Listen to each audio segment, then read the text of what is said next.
हाँ जी भाई, hello hello hello. तो जैसा कि आपको पता है कि फ़िज़िक्स की सीरीज़ चल रही है, डे नंबर 5 आज अपनी फ़िज़िक्स की सीरीज़ का। तो आज की डेट में हमारा जो चैप्टर चल रहा है वो है बेसिक मैथ। बेसिक मैथ का मैक्सिमम पोर्शन हम लोग कवर कर चुके हैं, थोड़ा सा पोर्शन बचा है। आज की डे में बेसिक मैथ का लेक्चर नंबर 5 है।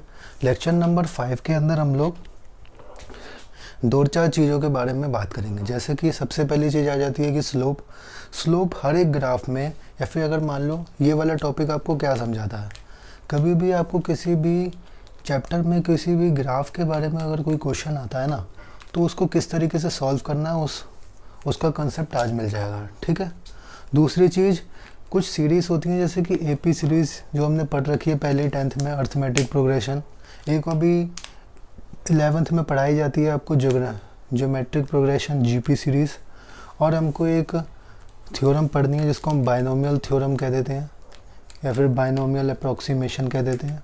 ठीक है जी, तीसरी चीज़ ये हो गई। चौथी चीज़, आज हमको क्या करने हैं, कुछ क्वेश्चंस भी करने हैं। ठीक है, तो इतनी चीज़ आज करते हैं। उसके बाद डिफ्रेंशिएशन को आज स्टार्ट कर देंगे, ख़त्म होगा वो नेक्स्ट लेक्चर में। ठीक है, चलो। तो भाई फिज़िक्स की सीरीज़ है, डे नंबर 5 है, बेसिक मैथ है। चलिए शुरू करते हैं।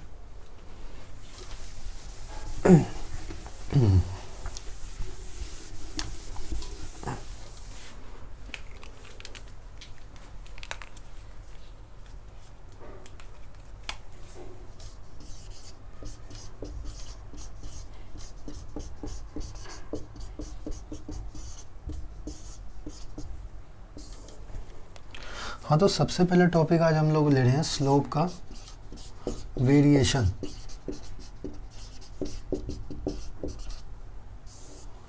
जैसे कि मैंने आपको पहले जो स्लोप बताई थी, मैंने कहा था स्लोप होता है tan थीटा। मैंने कहा था जो स्लोप होता है वो होता है tan थीटा, और tan थीटा किसके बराबर हो जाता है, y2 माइनस y1 बटे x2 माइनस x1 के। ये चीज़ बताई गई थी आपको। बट ये चीज़ अगर आप देखी जाए, अगर मैं एक स्ट्रेट लाइन ले दूँ, अगर मैं एक स्ट्रेट लाइन वाला ग्राफ ले लूँ, तो आप कह सकते हो हर पॉइंट पे स्लोप बराबर है। यहाँ पे भी बराबर है, यहाँ पे भी, यहाँ पे भी, यहाँ पे भी, यहाँ पे भी और यहाँ पे भी, हर पॉइंट पे स्लोप बराबर है। बट अगर मैं कोई ग्राफ अगर ऐसा ले लूँ, अगर मैं मान लो कोई ग्राफ ऐसा ले लूँ, तो क्या ये सब पॉइंट पे स्लोप बराबर है? नहीं। हर एक पॉइंट पे, हर एक पॉइंट पे स्लोप बराबर नहीं है, स्लोप डिफरेंट है। जैसे यहाँ पे ए बी सी ले लो, यहाँ पे भी ए बी और सी ले लो। इस वाले ग्राफ के अंदर स्लोप एट ए बराबर है स्लोप एट बी के, बराबर है स्लोप एट सी के। ठीक है। बट इस वाले ग्राफ में ना ही ए की बी के बराबर है, ना ही सी के बराबर है, तो हर पॉइंट पे स्लोप डिफरेंट है। तो हम केवल एक इस वाले फॉर्मूले को लेके काम नहीं कर सकते, हमें कुछ और चीज़ की भी ज़रूरत होगी। तो यहाँ पे शुरुआत होती है एक टॉपिक जिसका नाम है स्लोप वेरिएशन। स्लोप वेरिएशन के अंदर हम ये पढ़ेंगे यहाँ पे किस किस तरीके से स्लोप वेरी हो रही है, स्लोप बढ़ रही है या स्लोप घट रही है, स्लोप कितनी बढ़ रही है या कितनी घट रही है, इसके बारे में हम लोग बात करेंगे। ठीक है, तो सबसे पहले तो इसको नोट कर लो, ये हो गई टॉपिक का इंट्रोडक्शन। इंट्रोडक्शन के बाद हम आ जाएंगे मेन बात पे। ठीक है, चलो।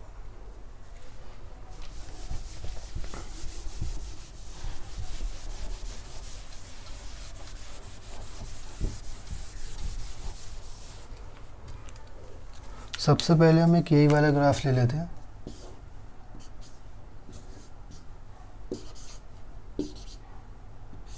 ये रहा। ठीक है, तो सबसे पहले हम लोगों को पता क्या करना है, सबसे पहले तो दो चीज़ें चेक करो, इनिशियली स्लोप, फाइनली स्लोप। ठीक है, इसमें इनिशियली स्लोप चेक करो सबसे पहले तो इनिशियली स्लोप चेक करो, फाइनली स्लोप चेक करो। देखो सबसे पहले तो ये देखो इस पॉइंट पे, ठीक है, जहाँ पे ग्राफ स्टार्ट हो रहा है उस पॉइंट पे स्लोप क्या है, 0 है। तो मैं कह सकता हूँ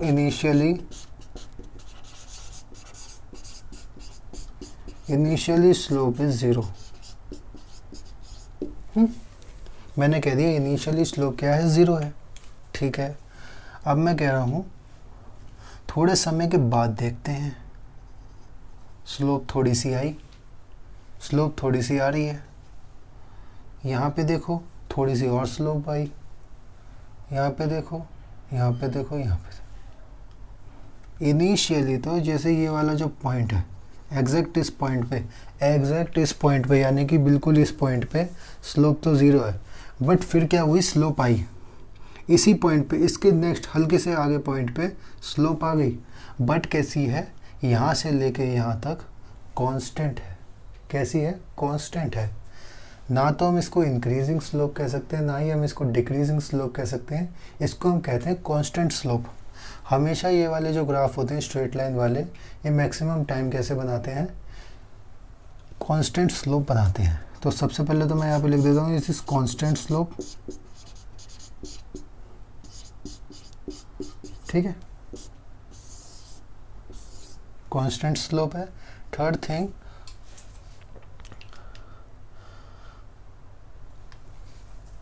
इस वाले का तो हो गया। ठीक है, फाइनली स्लोप कुछ आई है, कितनी आई है उसके लिए हमको अगर डेटा दे दिया जाए तो हम फाइनली फिर भी स्लोप निकाल सकते हैं। ठीक है, तो फिलहाल तो हम फाइनली स्लोप तो नहीं लगा रहे। सबसे पहले हम यही बात समझेंगे कि सबसे पहले इसमें चेक करेंगे कि इनिशियली स्लोप कितनी है। अगर इनिशियली स्लोप 0 आ गई है तो पहले सबसे पहले अब आगे का कर्व देखो, आगे का कर्व कैसा जा रहा है। आगे का कर्व जा रहा है कांस्टेंट। ठीक है, इतनी बात हो गई। अब इसके बाद तीसरी चीज़ आ जाती है कि हम ये चेक करें कि स्लोप है कैसी, पॉजिटिव स्लोप है या नेगेटिव स्लोप है।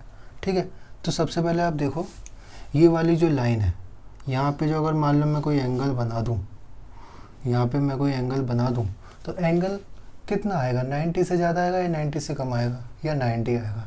बेसिकली कैसा आएगा, 90 से कम आएगा। तो मैं इसको पॉजिटिव स्लोप कह सकता हूँ। ठीक है, तो इतनी बात समझ में आई।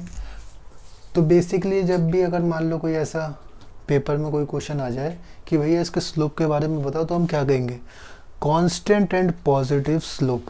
ठीक है, कैसे कहेंगे, कांस्टेंट एंड पॉजिटिव स्लोप। इसका आंसर होगा ये। ठीक है, अब एक और क्वेश्चन कर लेते हैं। हर टाइप के क्वेश्चन करेंगे इस वाले टॉपिक पे। ठीक है, मान लो ये वाला कुछ कर्व है। ठीक है, ये कुछ कर्व है। यहाँ पे हम चेक करते हैं इनिशियली स्लोप कितनी है। इनिशियली स्लोप देखो इस पॉइंट पे, ठीक इस पॉइंट पे स्लोप 0 है। ठीक है, यहाँ पे स्लोप 0 है। ठीक है जी, सेकंड चीज़ देखते हैं। अब देखो किधर भी पॉइंट से हम ये नहीं कह सकते कि ये कैसी है, कांस्टेंट। तो स्लोप किधर से भी नहीं दिख रही है, ये स्लोप कांस्टेंट नहीं है, क्योंकि यहाँ पे कुछ और स्लोप है, यहाँ पे कुछ और स्लोप है, यहाँ पे भी कुछ और है, यहाँ पे कुछ और है, यहाँ पे कुछ और है, यहाँ पे कुछ और है। हर पॉइंट पे स्लोप चेंज हो रही है। हर पॉइंट पे स्लोप चेंज हो रही है। तो अब यहाँ पे टॉपिक आता है कि हम ये बताएं कि इंक्रीजिंग स्लोप है या डिक्रीजिंग स्लोप है कि नहीं। देखो कांस्टेंट की तो बात ऐसी हो गई कि हम नहीं बता पा रहे, ये तो कांस्टेंट है, ना ये बढ़ेगी ना ये घटेगी, ये तो इतनी रहेगी। बट अगर ऐसा कोई आ जाता है ग्राफ, तो हमको इसमें ये बताना पड़ता है कि स्लोप बढ़ रही है या घट रही है। इसके लिए हम क्या करेंगे, फिलहाल देखो इनिशियली तो 0 है, बढ़ते बढ़ते बढ़ते बढ़ते इस पॉइंट पे आ गई। फाइनली वाला पॉइंट देखो, फाइनली पॉइंट पे स्लोप कितनी आ रही है। अगर मान लो मैं यहाँ पे एक टेंजेंट ड्रॉ कर दूँ, ऐसे टेंजेंट ड्रॉ कर दिया मैंने, सही नहीं बना, एक सेकेंड को, ये मैंने टेंजेंट ड्रॉ कर दिया है कि नहीं। तो ये कितना एंगल बना रहा है, ये कुछ 90 डिग्री बना रहा है। ठीक है, कुछ कैसा बना रहा है, 90 डिग्री की तरफ एंगल बना रहा है। देखो कैसा एंगल बना रहा है, 90 डिग्री की तरह एंगल बना रहा है। तो मैं कह सकता हूँ इनिशियली स्लोप तो 0 है, फाइनली स्लोप कैसी हो गई, इनफाइनाइट हो गई। अगर 90 डिग्री है तो 1090 कितना होता है, 1090 डिग्री कैसा होता है, इनफाइनाइट होता है। इसको हम 1/0 भी कह देते हैं, है कि नहीं। तो इनिशियली स्लोप 0 है, फाइनली स्लोप इनफाइनाइट है। तो देखो कोई पहले पॉइंट पे 0 है, फिर बढ़ते बढ़ते इनफाइनाइट हो गया, यानी कि मैक्सिमम स्लोप आ गई। तो हम कह सकते हैं ना स्लोप बढ़ रही है, 0 से इनफाइनाइट हो गई, 0 से इनफाइनाइट हो गई, तो हम कह सकते हैं स्लोप बढ़ रही है। ठीक है, तो इसका आंसर हम लिखेंगे स्लोप इज इंक्रीजिंग। क्या लिख रहे हैं हम, slope is increasing, increasing slope है। अब इसके बाद आगे वाली एक पॉइंट क्या आता है कि पॉजिटिव स्लोप है या नेगेटिव स्लोप है, ये तो बताना पड़ेगा। तो देखो इस पॉइंट पे भी अगर मैं कोई वो बनाता हूँ, टेंजेंट बनाता हूँ, अगर मैं इस पॉइंट पे भी कोई टेंजेंट बनाता हूँ तो 90 डिग्री से तो कम ही आ रहा है। इस पॉइंट पे बनाते हैं, यहाँ पे भी 90 डिग्री से कम, यहाँ पे बनाते हैं, यहाँ पे भी 90 डिग्री से कम, यहाँ पे बनाया तो 90 पे आ गया। ठीक है, 90 पे आ गया। तो बेसिकली स्लोप क्या है, हमेशा पॉजिटिव है। कैसी है, हमेशा पॉजिटिव है। तो मैं कह सकता हूँ पॉजिटिव स्लोप। ठीक है, क्या लिख सकता हूँ मैं, पॉजिटिव स्लोप लिख सकता हूँ। तो इतना समझ में आया। ये 2 ग्राफ सबसे पहले मैंने समझाए हैं, आगे मैं और भी वेरिएशन लेकर समझा रहा हूँ। सबसे पहले तो आप इसको नोट कर लो। ठीक है,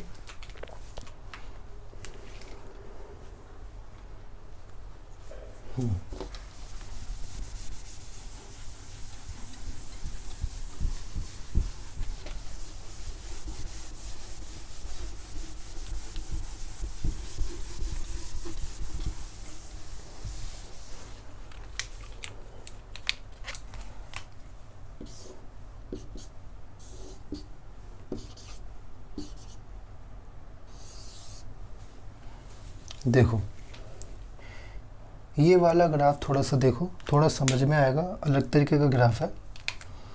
तो सबसे पहले तो हम यही चेक करेंगे कि इनिशियली स्लोप कितनी है।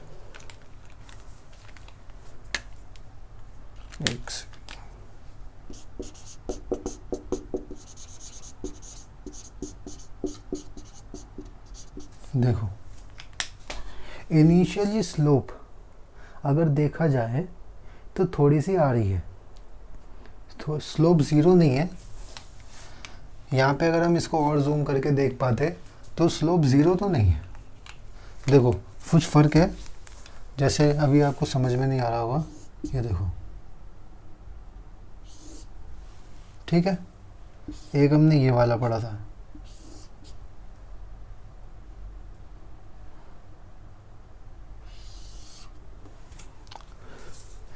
यहाँ पे 0 से स्टार्ट हो रहा था, बट यहाँ पे क्या गड़बड़ है, ध्यान से देखो। इस पॉइंट पे स्लोप थोड़ी सी आ रही है, क्योंकि जब भी हम इसको जूम करेंगे ना, मान लो हमने इसको जूम करके देखा तो यहाँ पे कुछ ऐसा आ रहा है। ठीक है, यहाँ पे भी कुछ स्लोप बन रही है, तो स्लोप 0 तो नहीं है। तो इनिशियली स्लोप इज नॉट 0, ये लिख सकते हैं, इनिशियली स्लोप इज नॉट 0। ठीक है, आगे हम क्या कह सकते हैं, फाइनली स्लोप की बात करते हैं।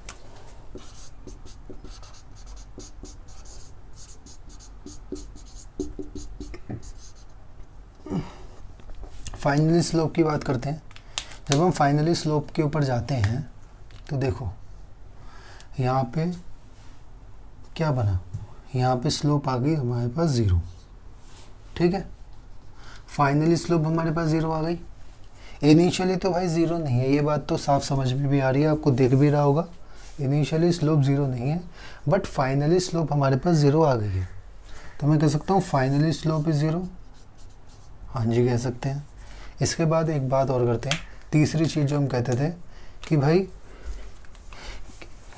अगर 0 क्या कह रहा हूँ मैं, इनिशियली स्लोप क्या है, कुछ है। जैसे मान लो इनिशियली स्लोप है कुछ 5, मान लो हमने एक वैल्यू मान ली कि इनिशियली स्लोप क्या है, कुछ 5 है, फाइनली जाते जाते ये कितनी हो गई है, 0। तो क्या हो रहा है, 5 से 0 पे पहुंच रही है तो डिक्रीज हो रहा है, तो हम कह सकते हैं डिक्रीजिंग स्लोप है। तो हम इसको कह सकते हैं डिक्रीजिंग स्लोप है।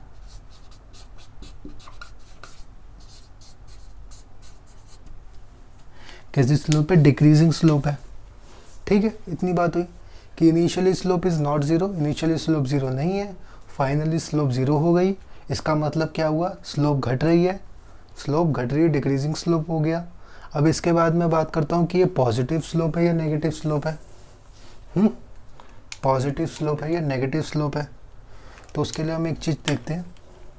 सबसे पहले इस पॉइंट पे हम टेंजेंट बनाते हैं। कैसा बना, ऐसी वाली लाइन आ रही है, मतलब 90 से कम है। इधर बनाते हैं, इधर भी 90 से कम, इधर भी 90 से कम, और इधर तो 0 ही हो गया बिल्कुल ही। तो इसका मतलब क्या है, स्लोप भी पॉजिटिव है। तो मैं लिख सकता हूँ पॉजिटिव स्लोप। ठीक है जी, पॉजिटिव स्लोप हो गया। तो ये वाला थोड़ा सा ग्राफ आपको देखना पड़ेगा, थोड़ा समझ में आया होगा।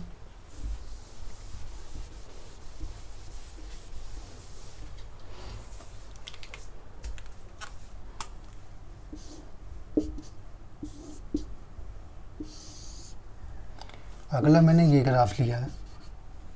अब एक बार इस वाले ग्राफ को देखो, इस वाले ग्राफ को एक बार देखो। क्या यहाँ पे इनिशियली स्लोप की बात करते हैं, करें। देखो इनिशियली स्लोप यहाँ पे जो है ना, ग्रीन ले लेते हैं। इनिशियली स्लोप जो यहाँ पर है वो कैसी हो गई, परपेंडिकुलर लाइन बन रही है, मतलब 90 डिग्री की लाइन बन रही है। यानी इनिशियली स्लोप जो है ना वो इनफाइनाइट है। कैसी है, इनिशियली स्लोप इज इनफाइनाइट। कैसी इनिशियली स्लोप कैसी इनफाइनाइट है, क्योंकि 10 90 डिग्री बन रहा है, 10 90 डिग्री का एंगल बन रहा है, और 10 90 की वैल्यू होती है इनफाइनाइट। ठीक है, तो इनिशियली स्लोप कैसी हो गई, इनफाइनाइट हो गई। अगर मैं फाइनली स्लोप की बात करता हूँ,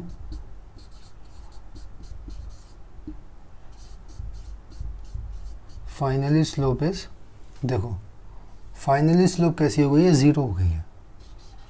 फाइनली स्लोप कैसी हो गई है, 0 हो गई है।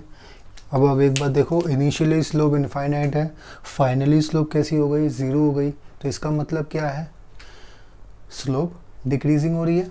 कैसी हो रही है, स्लोप डिक्रीजिंग है।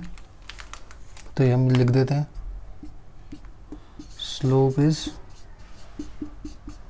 डिक्रीजिंग।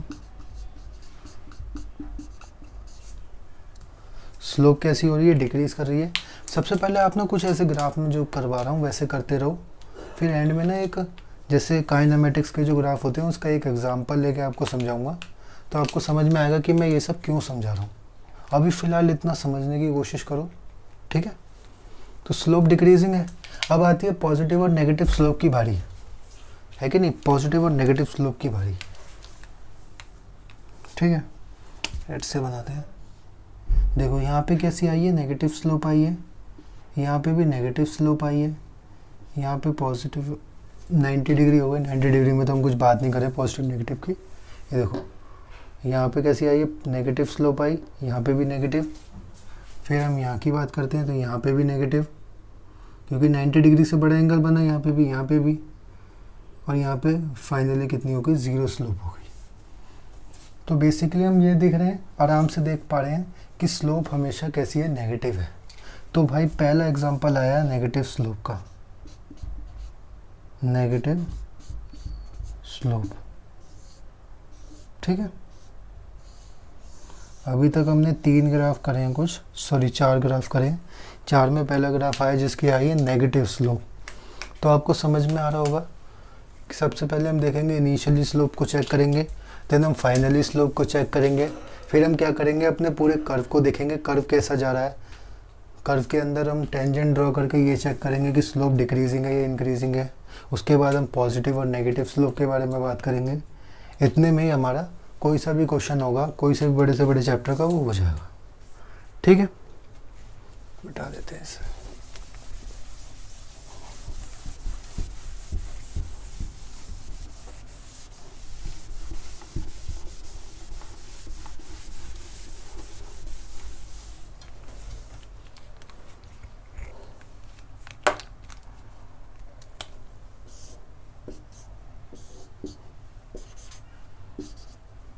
अगर मान लो मैं कुछ ऐसा कर्व ले लूँ,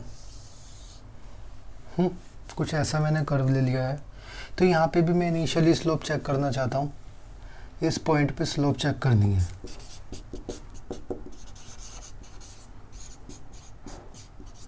इनिशियली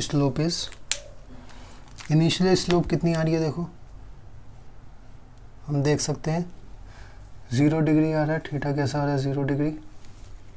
तो 0 डिग्री आ गया तो हम क्या कह देंगे, स्लोप कैसी आ गई, 0। ठीक है जी।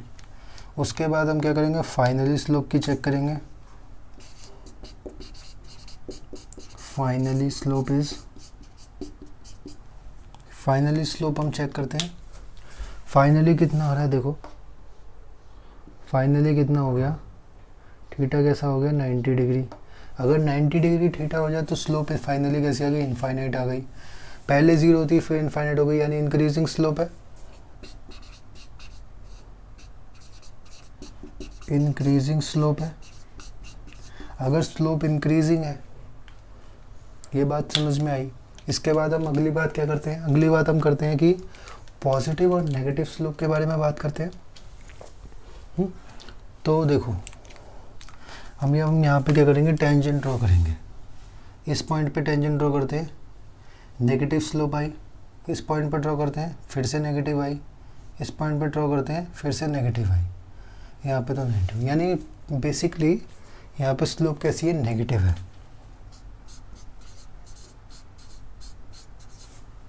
ठीक है। तो हमने बेसिकली सारे वेरिएशन कर लिए अभी तक। ठीक है, सारे वेरिएशन कर लिए।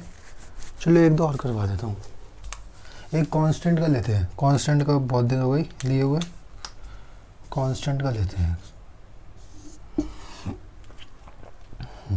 अगर मान लो कुछ ऐसा आ जाए ग्राफ, अगर कोई ग्राफ कुछ ऐसा आ जाए तो हम क्या करेंगे, फिर फिलहाल हम वही वाला अपना मेथड लगा रहे हैं। इनिशियली स्लोप इज, देखो इनिशियली स्लोप 0, फाइनली भी स्लोप 0। यहाँ पे भी 0 आ रही है, यहाँ पे भी 0 आ रही है। लिख सकते हो initially slope is 0, finally slope is 0। ठीक है। सेकंड थिंग हम क्या कह रहे हैं, हम कह रहे हैं कि कांस्टेंट स्लोप है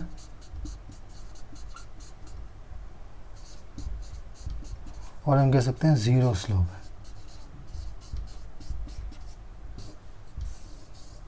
जैसे हम पहले कह रहे थे positive and constant slope, negative and constant slope, ऐसे ही हम इसको कह रहे हैं 0 एंड कांस्टेंट स्लोप। कैसे कहेंगे हम, इसका आंसर देंगे 0 एंड कांस्टेंट स्लोप। कैसे, 0 एंड कांस्टेंट स्लोप। ठीक है, तो ये वाला समझ में आया होगा। इसके बाद और पे आते हैं, और किस किस तरीके से हम समझ सकते हैं वो देखेंगे।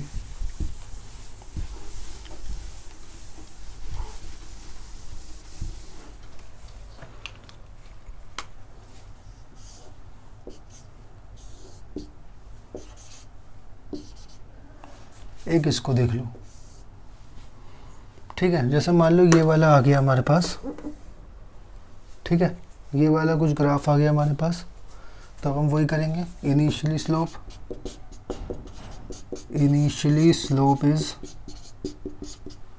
स्लोप कितनी है, अब हम चेक करके देखते हैं। इनिशियली स्लोप कुछ आ रही है कम, नेगेटिव में कुछ आ रही है। Initially slope is somehow negative है। ठीक है, finally slope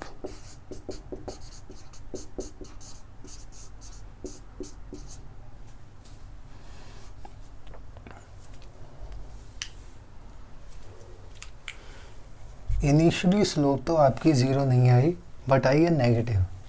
and finally slope की अगर मैं बात करूं तो हमारे पास फिर ये नेगेटिव आ गई।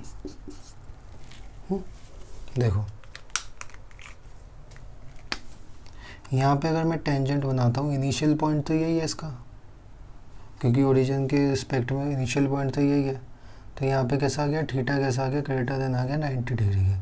अगर ग्रेटर देन आ जाए तो स्लोप कैसी हो जाती है, नेगेटिव स्लोप हो गई नेगेटिव। इसी यहाँ देखो, यहाँ पे जब हमने बनाया तो थीटा आ गया ग्रेटर देन 90 डिग्री, स्लोप कैसी हो गई नेगेटिव। तो स्लोप नेगेटिव है, कांस्टेंट है, तो बेसिकली हम इसका आंसर क्या देंगे, negative and constant slope, negative and constant slope. ठीक है, मेरा नेगेटिव लिखने का तरीका ये है, पॉजिटिव में ऐसे लिख देता हूँ, इसका मतलब होता है पॉजिटिव, ऐसे नेगेटिव लिखते हैं, कुछ नहीं है, बस शॉर्ट फॉर्म है, जल्द से जल्दी की जल्दी लिखा जा सके, नोट्स के लिए रिस्पेक्टफुल होती है ये चीज़ें। आजकल तो हर कोई यूज़ कर रहा है, बताने की तो ऐसा सच कोई ज़रूरत नहीं है, आपको पता ही होगा। ठीक है, तो ये ध्यान रखना। डालूंगा, ठीक है। अब क्या करते हैं, हमने सिंगल सिंगल कर्व तो कर लिया, अब हम डबल कर्व लगाते हैं एक ही में, एक के अंदर डबल कर्व लगा के देखते हैं क्या आता है।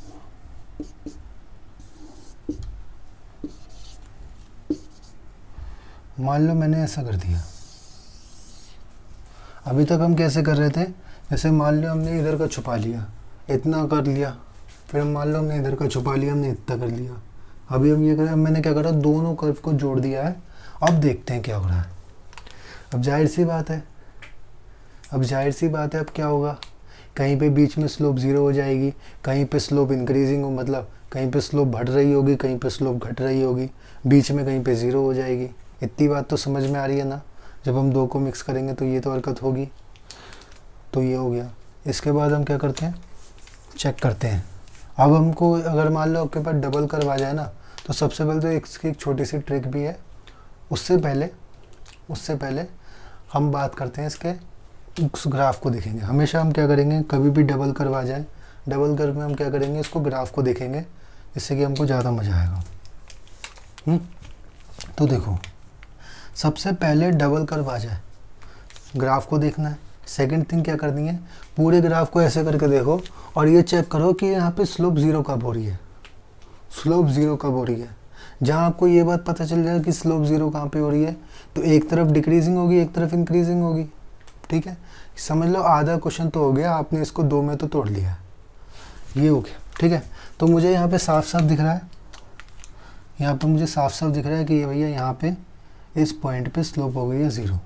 ठीक है, तो मैं क्या करता हूँ, जहाँ पे स्लोप ज़ीरो है ना, उसको ना एक पॉइंट दे देता हूँ, कोई नाम देता हूँ। मान लो मैंने बी नाम दे दिया इसको, इनिशियल वाले को मैंने ए नाम दे दिया, फाइनल वाले को मैंने सी नाम दे दिया।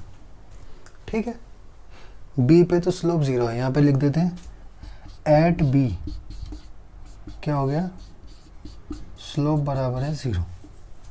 ठीक है, इतनी बात हो गई। इसके बाद हम क्या करेंगे, अब इसको दो में तोड़ देंगे, ए बी पार्ट और बी सी पार्ट। ए और बी पार्ट की बात करते हैं। ए बी पार्ट में ए बी पार्ट में क्या हो रहा है, ए बी पार्ट में देखो, negative slope, negative slope, negative slope, यानी कि नेगेटिव स्लोप है। सबसे पहली चीज़ स्लोप नेगेटिव है। ठीक है, दूसरी चीज़ इनिशियली स्लोप कितनी हो गई है, बहुत ज़्यादा है, इनिशियली स्लोप तो बहुत ज़्यादा है। फाइनली स्लोप कितनी हो गई, इसका फाइनल पॉइंट तो यही हो जाएगा ना, b point. A b part का फाइनल पॉइंट हो जाएगा बी पार्ट। ठीक है, तो इनिशियली स्लोप तो बहुत ज़्यादा है, फाइनली स्लोप ज़ीरो है। इनिशियल बहुत ज़्यादा है और फाइनल ज़ीरो हो गई, तो इसका मतलब हम इसको ये नहीं कह सकते इनिशियल ज़्यादा है और फाइनल ज़ीरो हो गई, मतलब डिक्रीजिंग स्लोप है। तो हम कह सकते हैं एक सबसे पहली बात तो नेगेटिव है एंड डिक्रीजिंग स्लोप है, नेगेटिव एंड डिक्रीजिंग स्लोप है। इसके बाद हम क्या बात करते हैं अपने बी सी पार्ट की। कौन से पार्ट की, बी सी पार्ट की। बी सी पार्ट क्या कह रहा है, बी सी पार्ट में देखो, सबसे पहले इनिशियली इसका पॉइंट क्या होगा, इनिशियली तो इसका बी पॉइंट होगा, ये वाला पॉइंट होगा। इनिशियली तो ज़ीरो है, फाइनली बहुत ज़्यादा हो गई। देखो फाइनली अगर मैं चेक कर रहा हूँ आपको, तो फाइनली स्लोप तो 90 डिग्री हो गई, तो यानी इनफाइनाइट स्लोप। स्लोप कैसी आ गई, इनफाइनाइट आ गई। जब इनफाइनाइट आ गई और इनिशियली ज़ीरो है, ठीक है, यानी स्लोप तो बढ़ रही है। इंक्रीजिंग स्लोप है। एंड सेकेंड थिंग चेक करो, ये देखो, अगर मैंने यहाँ पे टेंजेंट बनाया तो पॉजिटिव स्लोप, यहाँ पे टेंजेंट बनाया पॉजिटिव, और यहाँ पे तो है ही, तो मैं कह सकता हूँ पॉजिटिव एंड हमारे पास increasing slope, positive and increasing slope. तो ये वाला समझ में आ रहा होगा। ये वाला कैसे करना है, सिंगल कर्व वाला कैसे करना है, जिसमें दो कर्व आपस में जोड़ दो, उसको कैसे करना है, ठीक है। तो बेसिकली ऐसा कोई मुश्किल नहीं है, बस थोड़ा सा देखने की बात है। हमको क्या करना है, सबसे पहले ग्राफ को देखना है, कभी भी डबल कर्व आ जाए, डबल कर्व जैसे ही आ जाए सबसे पहले तो ऐसे खड़े हो जाओ, जैसे मैं आपकी पोजीशन पे हो गया। सबसे पहले इसको देखो, हाँ जी ठीक है, देख लिया। देखने के बाद क्या करना है, आपको ये चेक करना है कि स्लोप ज़ीरो कहाँ पे है। जहाँ पे अब आपने चेक कर लिया कि स्लोप ज़ीरो है, अब ये समझ लो आपने आधा सवाल तो सॉल्व कर लिया, क्योंकि आपने इसको दो में तोड़ दिया है। उसके बाद देखते रहो और सॉल्व करते रहो, ठीक है। अब अगला करते हैं।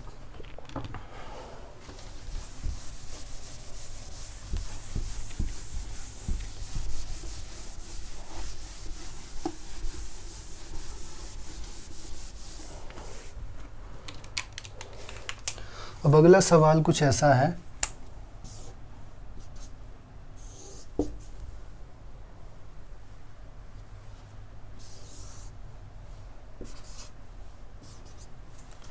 ये भी डबल कर्व है, ये भी डबल कर्व है, वही हरकत करेंगे।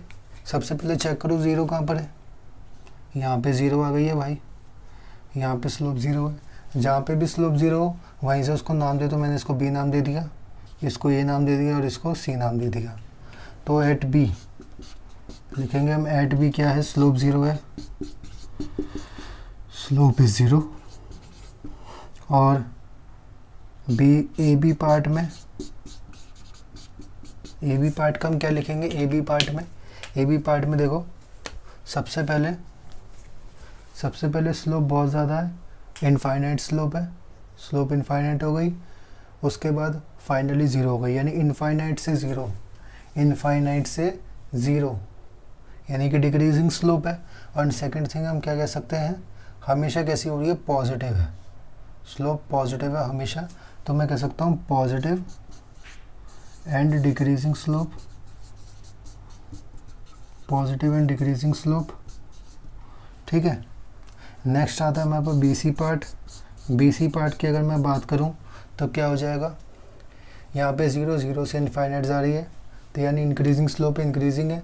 और देखो हमेशा नेगेटिव बन रही है, तो मैं कह सकता हूँ negative and increasing slope, negative and increasing slope. तो ठीक है, स्लोप वेरिएशन में इतना पढ़ना काफ़ी है, इतने में सारे क्वेश्चन बन जाएंगे। एक छोटा सा क्वेश्चन करवा दे रहा हूँ जिससे कि आपको फील आ जाए कि किस तरीके से यूज़ होगा, किस तरीके से यूज़ होगा वो समझा दे रहा हूँ। जैसे मान लो काइनेमेटिक्स का एक क्वेश्चन ले लेते हैं, काइनेमेटिक्स का एक क्वेश्चन ले लेते हैं। क्या है, एक्स-टी ग्राफ है, डिस्टेंस टाइम ग्राफ है। कौन सा ग्राफ है, यहाँ लिख देता हूँ, डिस्टेंस टाइम ग्राफ है। और अगर हम इसकी स्लोप निकालते हैं तो स्लोप बराबर हो जाती है वेलोसिटी के, स्लोप की जो वैल्यू होती है वो होती है वेलोसिटी, ठीक है। इतनी बात आपको याद नहीं होगी तो मैंने बता दी, ठीक है। ग्राफ है कुछ, मान लो कुछ ग्राफ है ऐसा, ठीक है। अब कुछ ग्राफ ऐसा है तो हम वही सब करेंगे जैसा हम कर रहे थे। हमने क्या कहा था, initially slope zero, finally initially slope कितनी है, फाइनली कितनी है, कोई देखेंगे। तो सबसे पहली बात तो कांस्टेंट स्लोप है। अगर स्लोप कांस्टेंट है तो लिख दो कैसी है, कांस्टेंट स्लोप है, कांस्टेंट स्लोप है। और हम कह सकते हैं पॉजिटिव स्लोप है। इसका आंसर हो गया positive and constant slope. But ये तो उस तरीके से हो गया। अब यहाँ पे हम किसी चैप्टर के रिस्पेक्ट में पढ़ रहे हैं, तो डिस्टेंस लाइन ग्राफ है, इसकी स्लोप होती है वेलोसिटी। तो मैं बेसिकली कह सकता हूँ, इसका एग्जैक्ट आंसर दे सकता हूँ कि जो वेलोसिटी है यानी स्लोप, जो वेलोसिटी है वो पॉजिटिव एंड कांस्टेंट है, तो मैं लिख सकता हूँ positive and constant velocity. Velocity कैसी होगी, पॉजिटिव होगी और कैसी होगी, कांस्टेंट होगी। तो समझ में आया, इस तरह के कुछ क्वेश्चन आते हैं। मैंने अभी एक छोटा सा एग्जांपल लेके दिखा दिया, ज़्यादा फिर बताऊंगा तो उसमें फिज़िक्स के कॉन्सेप्ट लगेंगे, वो आपको पता नहीं है। तो अभी समझ लो इस तरीके से यूज़ होता है। कोई ऐसा कोई बहुत ज़्यादा मुश्किल टॉपिक तो नहीं है, बट है तो करना तो पड़ेगा, ठीक है। इसके बाद हम आगे आ जाते हैं। अब हमने क्या करना है, और जो भी टॉपिक्स हैं उसके बारे में कवर करना है, ठीक है। तो मैं इसको मिटा दे रहा हूँ।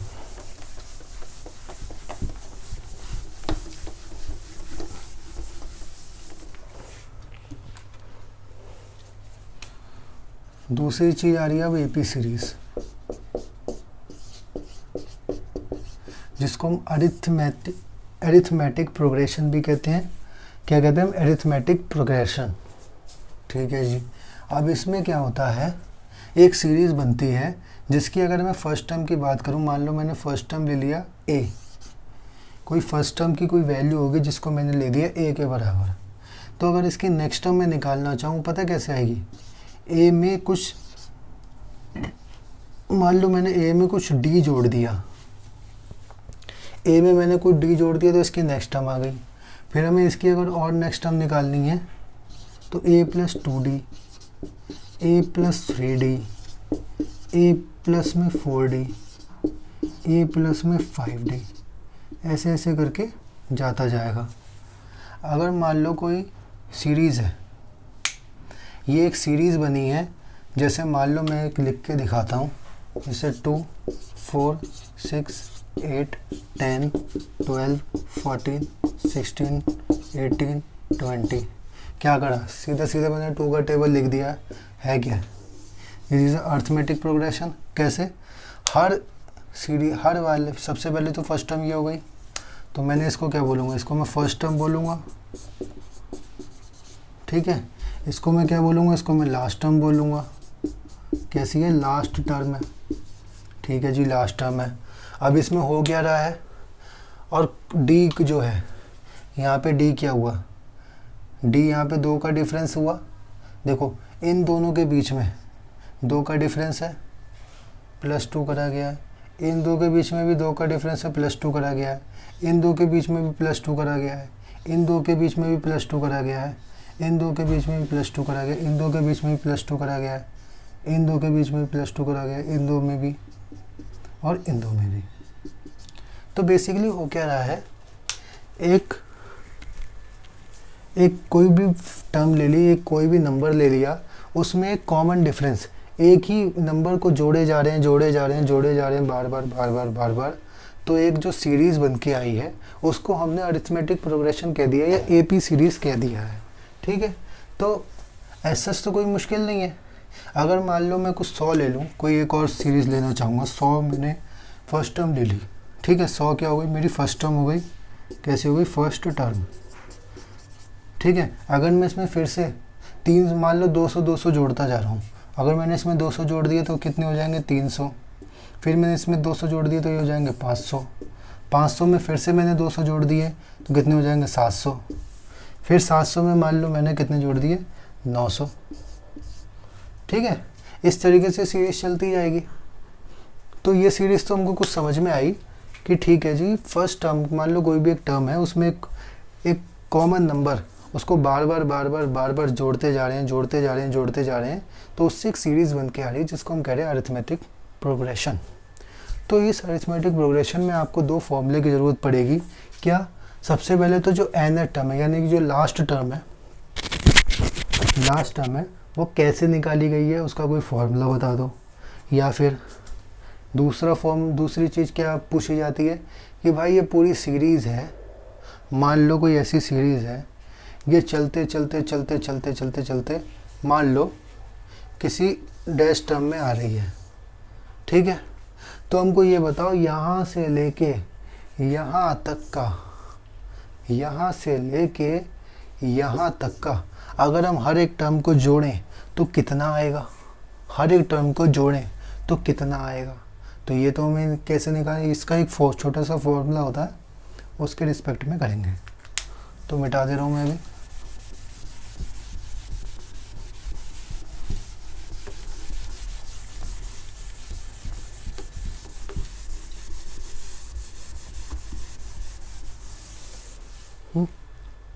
तो सबसे पहले तो nth टर्म लिख देते हैं, nth। तो कितनी हो जाएगी, a प्लस में n-1 इंटू में d। दूसरी सम ऑफ n टर्म्स ये होता है n/2 बटे 2a प्लस में n-1 इंटू में d। ठीक है। एक सम ऑफ n टर्म्स का एक और फॉर्मूला होता है जिसको हम कहते हैं n/2 इंटू में फर्स्ट टर्म प्लस में last term. First term plus में लास्ट टर्म।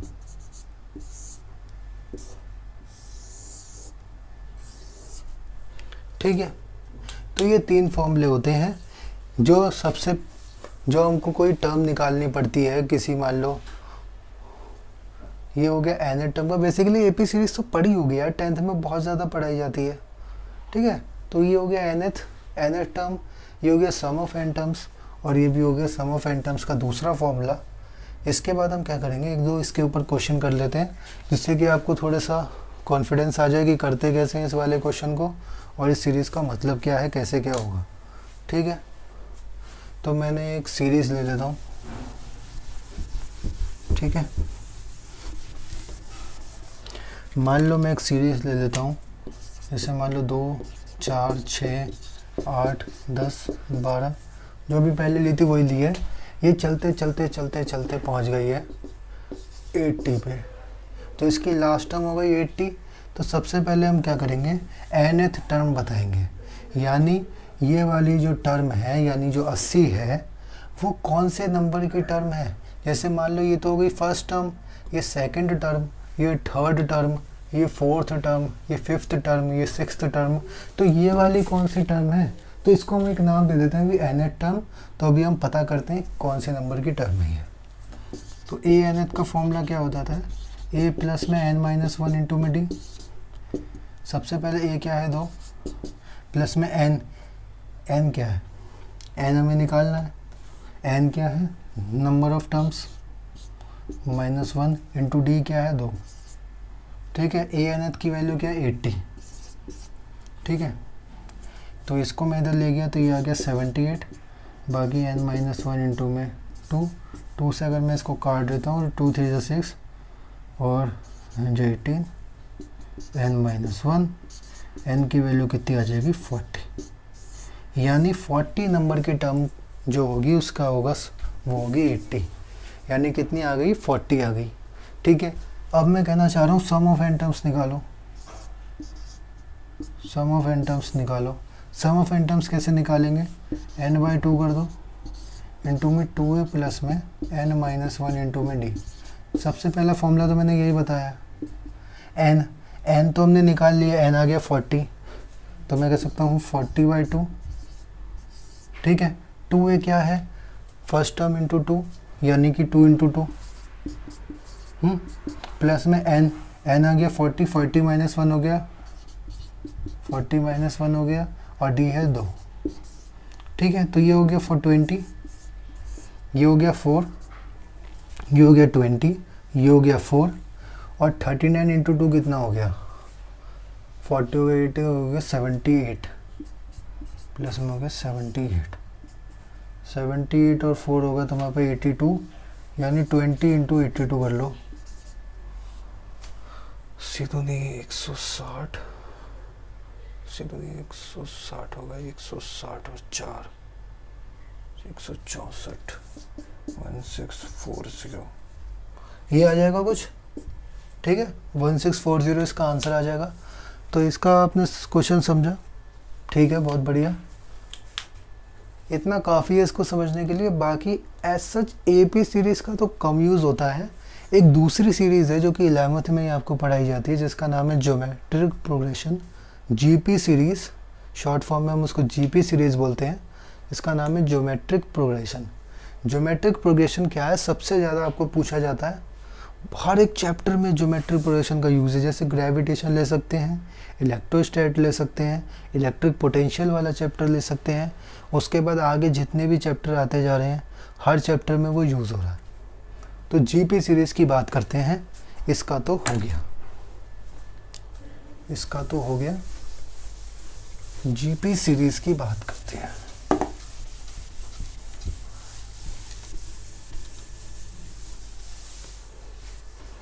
थोड़ा सा देखो लेक्चर ड्यूरेशन कितनी है, अभी तो बहुत है। चलो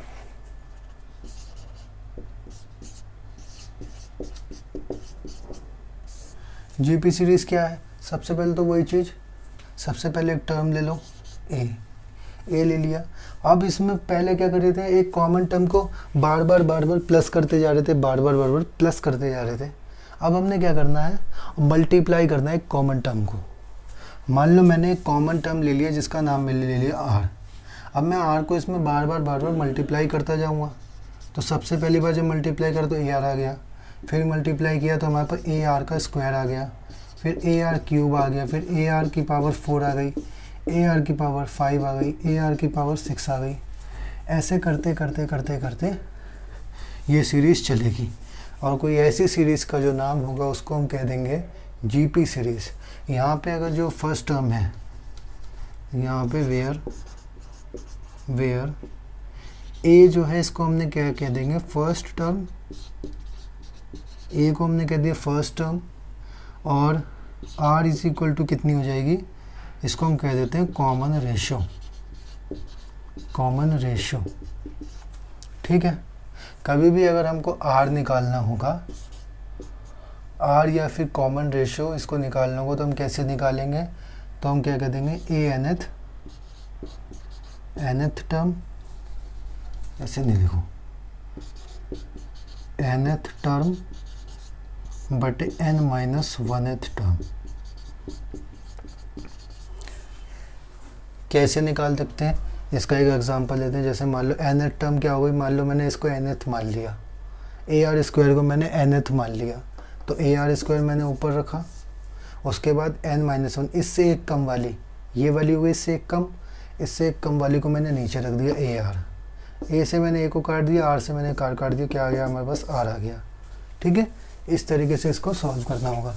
ए आर कैसे निकलेगा, ठीक है। तो पहला जो फॉर्मूला है इस सीरीज़ का वो तो यही है।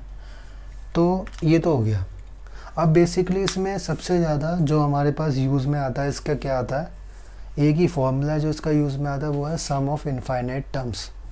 यानी अनगिनत टर्म होंगी, किसी जीपी की अनगिनत टर्म बन रही होंगी, कोई इसकी रुकावट नहीं होगी, अनगिनत टर्म बन रही होंगी, उसका हमें क्या निकालना है, सम निकालना है। तो मैं कह सकता हूँ सम ऑफ इनफाइनाइट टर्म्स कितना आ जाएगा, ए बटे 1 माइनस आर। ठीक है, ए बटे 1 माइनस आर। और दूसरा एक होता है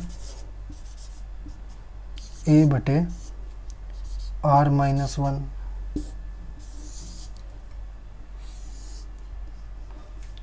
ए बटे 1 माइनस आर और ए बटे आर माइनस 1 दोनों कब कब यूज़ होते हैं, ये तब यूज़ होता है जब आर की वैल्यू 1 से कम हो, when 1 is greater than r. ठीक है। और ये वाला कब यूज़ होता है, जब आर की वैल्यू ग्रेटर हो 1 से। यहाँ पे आर की वैल्यू कम है 1 से, और यहाँ पे आर की वैल्यू 1 से ज़्यादा है। ठीक है। तो सबसे पहले क्या हो गया, हमने आर कैसे निकालते हैं ये पता कर लिया, इनफाइनाइट टर्म्स का सम कैसे निकालते हैं ये पता कर लिया। तो अब इसको एक काम करो, इसको नोट कर लो। इसके बाद क्या करते हैं, एक क्वेश्चन करके देखते हैं इसका कैसे करेंगे। ठीक है, मिटा देता हूँ।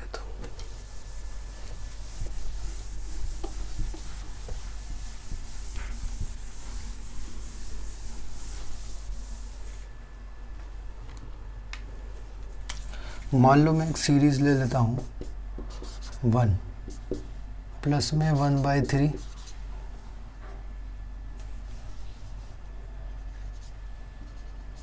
1/9,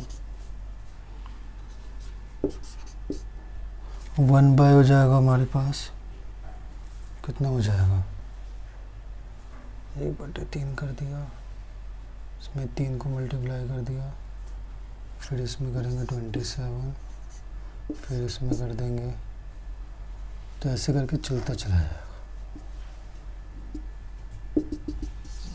इनफाइनाइट तक ये वाली सीरीज चलती जा रही है। हमको क्या निकालना है, sum of infinite terms of this series.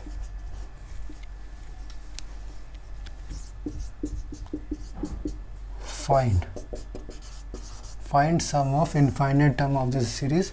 तो हम क्या करेंगे, सबसे पहले तो r निकालेंगे। r निकालने के लिए क्या करेंगे, सबसे पहले ये वाली ले लेते हैं 1/3/1, ठीक है। तो बेसिकली कॉमन रेशियो कितना आ गया, 1/3, तो r कितना आ गया 1/3, ये हो गया 1/3 आपका कॉमन रेशियो, ठीक है। कॉमन रेशियो के बाद हमने क्या करना है, सम ऑफ निकालना इनफाइनाइट टर्म्स। कैसे आ जाएगा, first term a/1 minus common ratio, common ratio 1 से कम है तो 1 - r लगा देंगे, 1/3, ठीक है। तो इसको सॉल्व करेंगे, 3 - 1 यानी 2/3, 2/3 में 2 नीचे रहेगा, 3 ऊपर चला जाएगा, तो पता ही होगा। तो बेसिकली आंसर कितना आ जाएगा, 3/2, ठीक है। तो इसमें आंसर आ गया हमारे पास 3/2। तो इसको नोट कर लो। इसका एक और क्वेश्चन करते हैं, ठीक है। ये हो गया,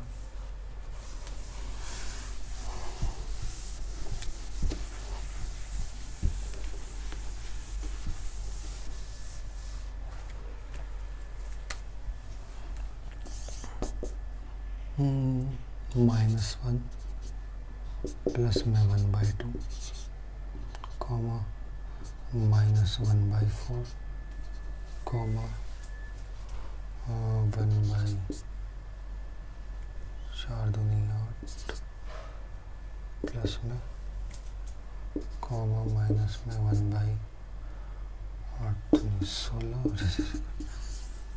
अब ये एक सीरीज़ है, -1 प्लस 1/2 -1/4 प्लस 1/8 -1/16, और इस तरीके से सीरीज चलती जा रही है। अभी तक हमने क्या करा था, प्लस प्लस प्लस प्लस था सब में। अभी तक क्या था, सब में प्लस प्लस प्लस प्लस था।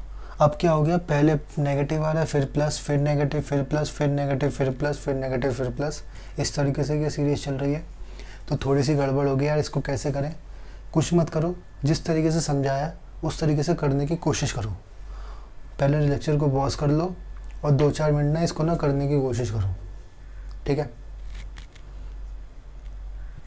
हाँ, तो लेक्चर पॉज कर लिया होगा। अब आ जाओ, इसको करके देखते हैं। तो हम क्या करते हैं, सबसे पहले तो r निकालने की कोशिश करते हैं। r निकालने के लिए हम क्या करेंगे, ये वाला टर्म बटे ये वाला टर्म कर देते हैं, 1/2 बटे में 1 माइनस का, तो माइनस ऊपर चला जाएगा। बेसिकली हमारे पास -1/2 क्या आ गया, हमारे पास r आ गया। जब हमारे पास r आ गया है तो r आने के बाद हम क्या कर देंगे, सम ऑफ इनफाइनाइट टर्म्स निकाल देंगे। सम ऑफ इनफाइनाइट टर्म कैसे निकालेंगे, a बटे 1 माइनस r। r क्या है, 1 से छोटा है अभी भी, r अभी भी 1 से छोटा है, हमको कोई प्रॉब्लम नहीं लेनी। r जो 1 से बड़ा होता है ना, वो बहुत ही ज़्यादा कम केस होते हैं या फिर आते ही नहीं है। बेसिकली तो 99% हमेशा ये आएगा जब r 1 से छोटा हो, ठीक है। तो a कितना आ रहा है, -1, a आ रहा है हमारे पास -1 बटे 1 माइनस में r कितना है, -1/2। अब आपको दोबारा माइनस क्यों लगा रहे हो, क्योंकि भाई ये तो फॉर्मूला है ना, फॉर्मूला है ना ये तो। r की वैल्यू तो यही है ना, पूरी r की वैल्यू डाल दी मैंने, ठीक है। तो -1 बटे, तो ये प्लस हो जाएगा, 1 + 1/2 कितना होता है, 3/2। तो आंसर बेसिकली हमारे पास क्या आ गया है, -2/3। क्या आंसर आ गया हमारे पास, माइनस का 2/3। तो ये वाला थोड़ा सा ट्रिकी लग रहा था, देखने में अजीब सा लग रहा था, बट ऐसा कुछ अजीब सा नहीं है, जो कि ये नॉर्मल ही है। समझ लो धीरे से, एक बार नोट कर लो, ठीक है। अब आते हैं आगे नेक्स्ट अगली चीज़ पे। इतना काफ़ी है ये, बाकी जब हम आगे पढ़ते जाएंगे, आगे के चैप्टर्स आते जाएंगे, तभी और ज़्यादा डीप तरीके से हम इसको समझते जाएंगे, इसको अप्लाई कैसे करते हैं वो समझते जाएंगे। अभी अप्लाई करने का या अप्लाई करना कैसे करते हैं सीखना, ये सब का कोई फ़ायदा नहीं, क्योंकि फिज़िक्स आती नहीं है। फिज़िक्स मैं आपको ये सोच के चल रहा हूँ आपको बिल्कुल फ़िज़िक्स नहीं आती है, उसके रिस्पेक्ट में आपको पढ़ाने की कोशिश कर रहा हूँ। अगर मैंने यहाँ पे मान लो कोई ग्रेविटेशन का क्वेश्चन ले भी लिया तो मैं तो यहाँ पे सॉल्व कर दूँगा, आपके खोपड़े के ऊपर से निकलेगा, समझ में आएगा नहीं, ठीक है।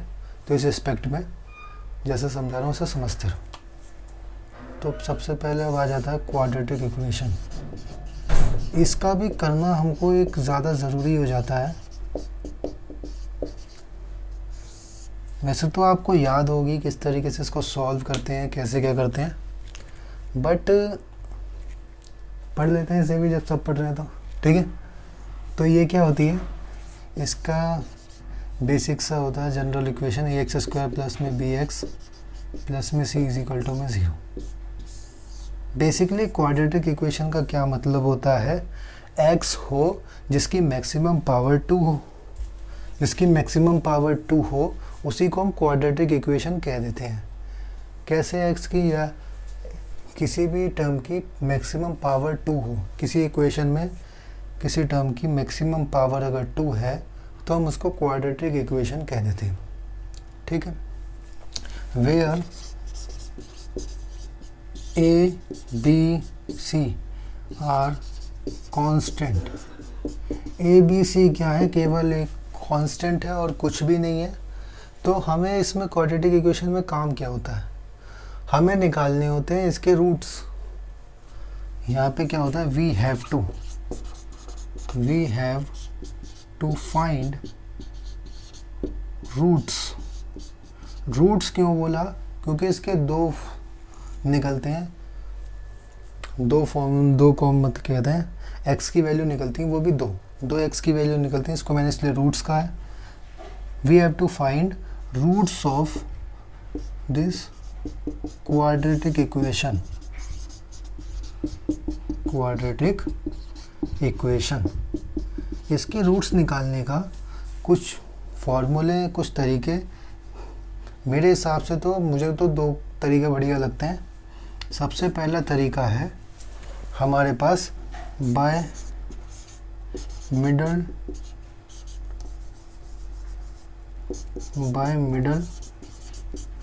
Term splitting.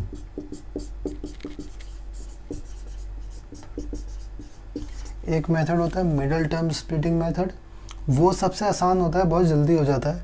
बाकी सेकंड होता है थोड़ा सा लेंथी हो जाता है, लेकिन हमेशा जब भी कोई काम ना, मान लो जब ये फेल हो जाए, ये वाला भी तो कभी फेल हो जाएगा, इससे समझ में नहीं आएगा, तब हम उसको लगाएंगे। इसको हम कहते हैं धराचार्य फॉर्मूला, जिसका कुछ ऐसे होता है, x is equal to -b plus minus under root b square minus 4ac upon 2a। दोबारा बोलेंगे, -b plus minus under root b square minus 4ac upon 2a, ठीक है। तो इसमें 2 रूट्स कैसे निकलेंगे, एक बार यहाँ पे प्लस रख दो तो इसको सॉल्व कर लो, एक बार यहाँ पे माइनस रख दो फिर इसको सॉल्व कर दो, तो अपने पास 2 रूट्स आ जाएंगे।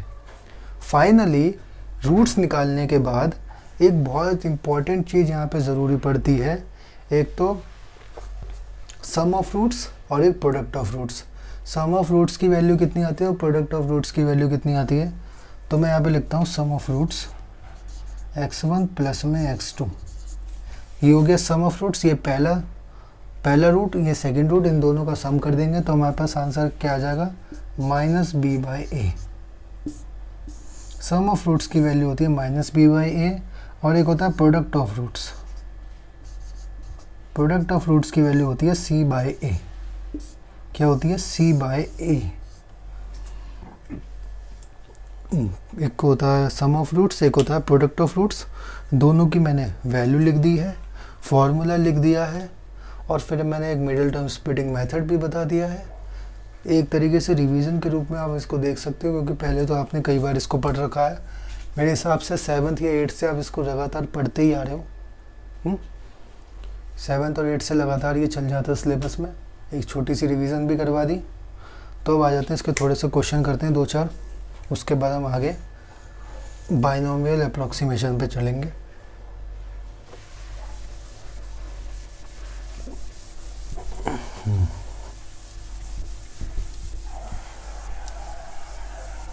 बाइनोमियल अप्रॉक्सीमेशन भी एक आसानी टॉपिक है, ऐसा कोई बहुत ज़्यादा मुश्किल टॉपिक नहीं है। कई बार लोग उसको बहुत ज़्यादा मुश्किल टॉपिक समझ लेते हैं, तो वो तो मत ही करो, ठीक है।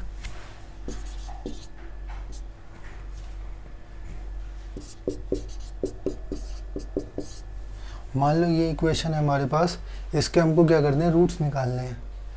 रूट्स कैसे निकालेंगे? सबसे पहला हमारा यही सोचा कि भाई हम मिडिल टर्म स्प्लिट करेंगे। तो देखो क्या करेंगे, यहाँ पे जो टर्म है और यहाँ पे ये जो टर्म है, ए और सी को क्या करेंगे? मल्टीप्लाई करते हैं, 6 आ जाएगा। 6 को तोड़ने की कोशिश करते हैं जिसका प्लस माइनस करके ये आ जाए। तो 6 का अगर मैं 2 और 3 करूँ, 2 × 3, तो अपना काम हो जाएगा। तो मैं लिखता हूँ x² - 2x - 3x प्लस में 6। काम हो गया अपना। इन दोनों में देखो x कॉमन ले लिया, x - 2 आ गया। और इन दोनों में क्या करा? इन दोनों में हम क्या कॉमन ले सकते हैं? माइनस का हम क्या लिख सकते हैं? प्लस का 3 माइनस ले सकते हैं कॉमन। अगर मैं इसमें से -3 कॉमन निकाल दूं तो मेरे पास x बचेगा। यहाँ का तो माइनस ले लिया, यहाँ का अगर माइनस खींचेंगे प्लस है, यहाँ पे एक माइनस खींचेंगे तो यहाँ पे माइनस आ जाएगा 2। तो मेरे पास फॉर्म क्या क्या आया? x - 2 आया, x - 3 आया, 2 0। तो एक x की वैल्यू हो गई 2 और एक x की वैल्यू आ गई 3। इसको 1 ले लेते, इसको 2 ले लेते हैं, ठीक है। ये हो गया। एक सेकंड भी क्वेश्चन कर लेते हैं। सेकंड क्वेश्चन, जैसे मान लो एक है x² माइनस में 9x = में 0। अब इसको कुछ लोग करने का तरीका होता है कुछ अलग, कुछ लोग इसको अलग तरीके से करते हैं, लेकिन सही तरीका क्या है वो मैं बताता हूँ। लोग क्या करते हैं? दिमाग लगाते हैं कुछ। x² = 9x करे, इसको इधर भेज देते हैं। एक x काट देते हैं कि कह देते हैं भाई लो x की वैल्यू 9 आ गई। बट सही बात बताऊं तो ये तरीका ना महावाहियात तरीका है, एकदम घटिया तरीका है, कोई सेंस नहीं बनता। जब मैं क्वाड्रेटिक इक्वेशन पढ़ा रहा था मैंने तभी कह दिया था इसके 2 रूट्स निकलेंगे, चाहे कोई भी इक्वेशन हो 2 रूट्स निकलेंगे। निकल गए 2 रूट्स? नहीं निकले ना, तो क्या कहेंगे हम इसको? महावाहियात तरीका। इसको हम महावाहियात तरीका करेंगे। ये नहीं करना है। क्या करना है? ये नहीं करना है। तो क्या करना है? तो क्या करना है? जब भी आपको ऐसी कोई टर्म दिखे जिसमें आपको कोई c की वैल्यू ना दिखे, c की वैल्यू ना दिखे, तो हम क्या करेंगे? हम क्या करेंगे? देखो हम ये करेंगे। ये क्या दे रहा है? x² - 9x = 0 ये दे रखा है।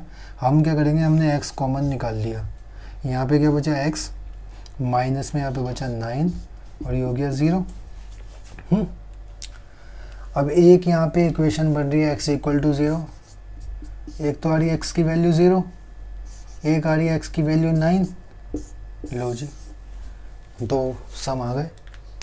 अब यहाँ पे आप 0 रख के देखो तो भी इक्वेशन वेरीफाई हो रही है, 9 रख के देखो तो भी इक्वेशन वेरीफाई हो रही है। यानी कि ये वाला तरीका ज़्यादा बढ़िया है, क्यों? यहाँ पे हमको दोनों के दोनों रूट्स भी मिल गए, हमारा आसानी से काम भी हो गया।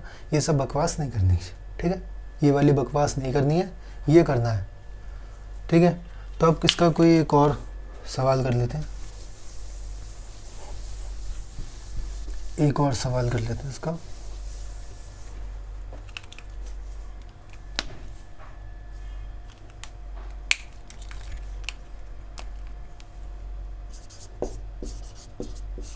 एक्स स्क्वायर प्लस में 7x माइनस में 12।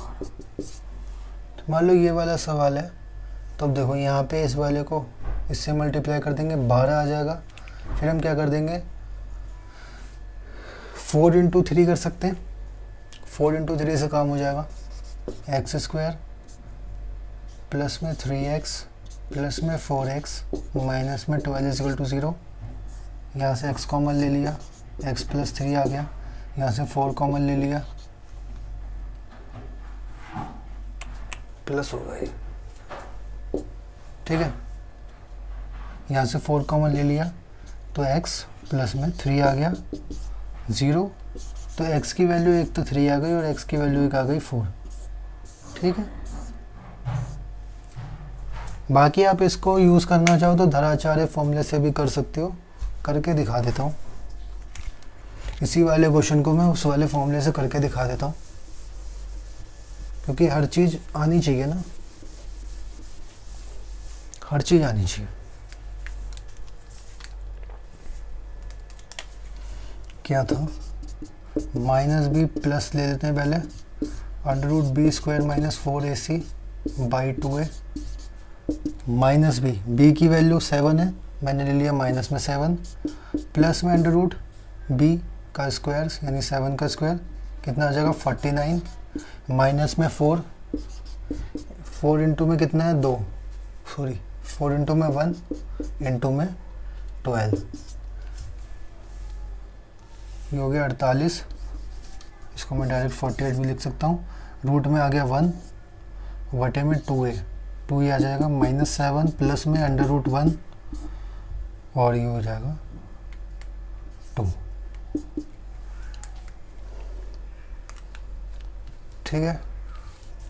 तो ये 1 हो जाएगा, 1 माइनस 7 कितना आ जाएगा 3 आ जाएगा बाई 2, सॉरी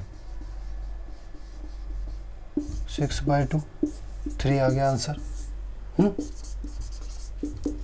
बाकी एक बार इसमें माइनस डाल के देख लो, तब निकल जाना, तब निकाल लेना आंसर, ठीक है। तो अब मैं क्या कर रहा हूँ, इसको दूसरे टॉपिक पे चल रहे हैं।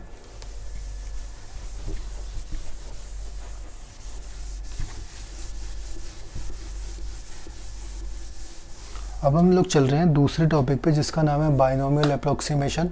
बाइनोमियल अप्रोक्सीमेशन एक छोटा सा टॉपिक है जो कि 5 या 10 मिनट के अंदर पूरा ख़त्म भी हो जाएगा और उसके 2-4 क्वेश्चन भी हो जाएंगे, ठीक है। छोटा सा टॉपिक है। क्या नाम दें हम इसको, नाम तो पहले से ही है।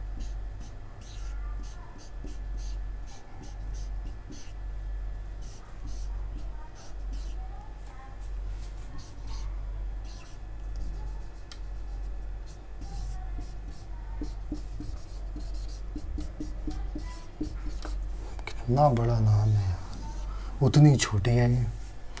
मान लो अगर हमारे पास ये लिखा हो 1 प्लस एक्स की पावर कुछ n है, हमारे पास कुछ लिखा है 1 इंटू 1 प्लस में x की पावर कुछ n है। आपने पढ़ा होगा अगर 1 प्लस मान लो मैं x की पावर 2 रख दूं तो इसका क्या लगता है, क्या लगता है इसका, हम इसमें वाला फॉर्मूला पढ़ते थे a प्लस बी का होल स्क्वायर वाला, वो लग जाएगा, ठीक है। अगर मैं यहाँ पे 3 रख दूँ, 1 प्लस एक्स की पावर में 3 रख दूँ तो कुछ अलग लग जाएगा, क्यूब वाला फॉर्मूला लग जाएगा।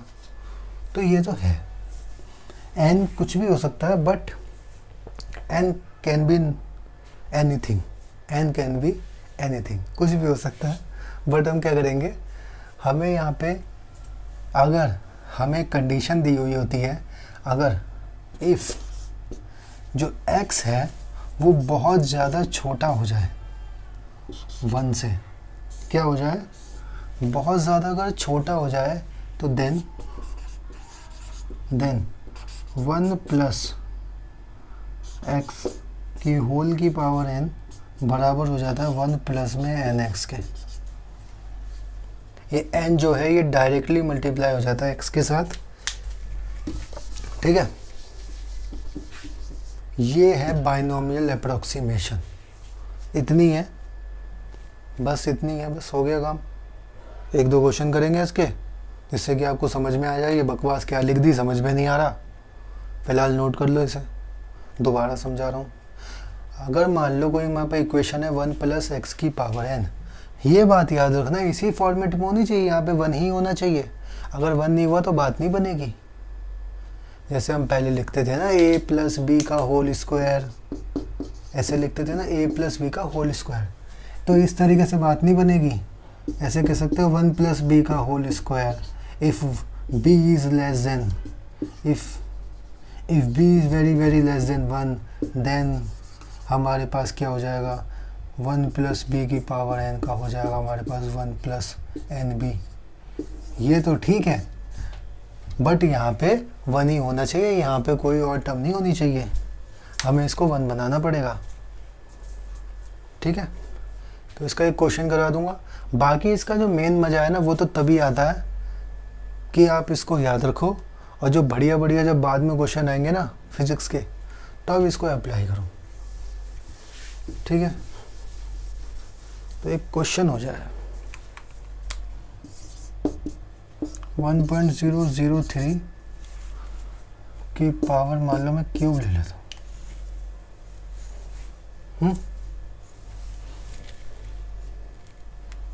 स्क्वायर ले लो यार, आसान पड़ेगा। स्क्वायर ले लिया मैंने, ठीक है। तो क्या करेंगे, हम ऐसे तोड़ सकते हैं 1 प्लस में 0.003 का स्क्वायर, 1 प्लस में 0.003 का स्क्वायर, इस तरीके से कह सकते हैं। ये भी तो 1.003 बन रहा है, ठीक है जी, बन रहा है। अब मैं कह रहा हूँ देखो कंडीशन, देखो कंडीशन साफ साफ दिख रही है। क्या कंडीशन दिख रही है कि जो 0.003 है वो बहुत ज़्यादा छोटा है 1 से, बहुत ज़्यादा छोटा है यार, बहुत ज़्यादा छोटा है। तो हम क्या करेंगे, अपनी बाइनोमियल अप्रोक्सीमेशन लगाएंगे। क्या कर देंगे, 1 प्लस में 2 इंटू में 0.003, 1 प्लस में कितना हो जाएगा, ये 6 हो जाएगा। 2 इंटू में 0.006, 1.006, ये क्या आ गया हमारे पास, आंसर आ गया। क्या आ गया हमारे पास, आंसर आ गया। तो इसका एक ही क्वेश्चन अभी लिखो, ज़्यादा लिखने की ज़रूरत नहीं है। अभी ये जब पूरे बेसिक मैथ हो जाएगी तो एक क्वेश्चन का लेक्चर लेके आऊँगा, कम से कम 50-60 क्वेश्चन होंगे उसके अंदर, तब करेंगे बढ़िया बढ़िया क्वेश्चन। जिसको भी, जो भी पहले पढ़ चुका ना तब आ जाना, और जो नहीं पढ़ चुके वो भी आ जाना, दोनों के लिए होगा। ठीक है, तो ये समझ में आया बाइनोमियल अप्रोक्सीमेशन कैसे होती है, किस तरीके से हमें यूज़ करनी है, किस तरीके से काम होता है। नोट कर लो अब इसे, इस सवाल को भी नोट कर लेना। सबसे बढ़िया चीज़ होती है बेसिक मैथ की, आसान होती है, बट इसका यूज़ बाद में आएगा तो आप भूल जाओगे। उसके लिए आपको क्या करना है, रोज़ आपको रिवाइज करनी है जब तक लेक्चर चल रहा है। ठीक है, सबसे बढ़िया तरीका बता रहा हूँ, बता भी रहा हूँ कैसे याद रखना है इसको। ये जब लेक्चर चल रहा है ना, जब तक लेक्चर चल रहा है तब तक तो इसको रोज़ रिवाइज करो। जब लेक्चर पूरे हो जाएं इसके बेसिक मैथ के, तो क्या करना है, संडे का दिन लेना है, संडे के दिन पूरी बेसिक मैथ एक दिन में रिवाइज करनी है, फिर अगला संडे आ जाएगा तब भी यही करना है। तो इस तरीके से इसको करना है। मिटा रहा हूँ अब मैं इसे।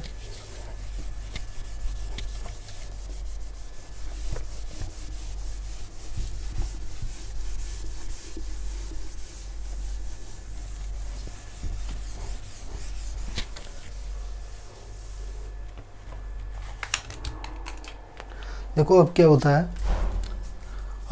कुछ तरीके के ना क्वेश्चंस आते हैं फिज़िक्स में, कभी कभार मैथ के रिस्पेक्ट में उनका यूज़ होता है, किसी तरीके से हमको सॉल्व करने होते हैं।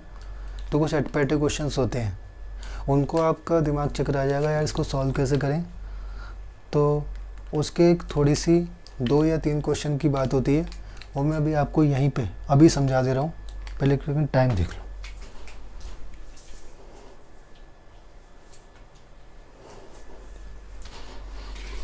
देखो यार टाइम तो नहीं बचा है, कल की डेट में मैं आपको ये 3 क्वेश्चन समझा दूंगा। लिख लो, कल का लिख लो। कल क्या हो जाएगा, ये 3 टाइप ऑफ क्वेश्चन समझा दूंगा। सेकंड थिंग मैं समझा दूंगा आपको, एक लॉग की सीरीज़ रह गई है, उसके बाद कल डिफ्रेंशिएशन स्टार्ट हो जाएगा। मेरे ख्याल से ख़त्म भी कर देंगे जहाँ तक होगा, ठीक है। कल की डेट में मैं ये करवा दूँगा। टाइम नहीं बचा यार आज की डेट में, टाइम बहुत हो गया, 1.25 घंटे का लेक्चर हो गया। इससे ज़्यादा का रखना मेरे को ठीक नहीं लगता, फिर ऐसा लगता है कोई खोपड़ी में दर्द सा कर दिया किसी ने, ठीक है। तो मौज मस्ती में पढ़ेंगे, बहुत टाइम होगा अपने पास, ठीक है। तो बेसिक मैथ हमने बहुत बढ़िया तरीके से हमारा चल रहा है, चलता रहेगा, और आगे भी हर चैप्टर में ऐसे ही मज़ा आता रहेगा, किसी बात की कोई कमी नहीं रहेगी। बस क्या करना है आपको, रेगुलरिटी मेंटेन करनी है, और काम में अपना जो भी आप काम कर रहे हो इसमें उसको मेंटेन करके रखना है। मेरी तरफ से मेंटेन रहेगा, आपके अपना देख लो, ठीक है। तो फिर आप कल मिलते हैं अगले वाले लेक्चर के साथ। और आज के दिन होली भी है, तो आप सभी को हैप्पी होली, नमस्कार, चलते हैं।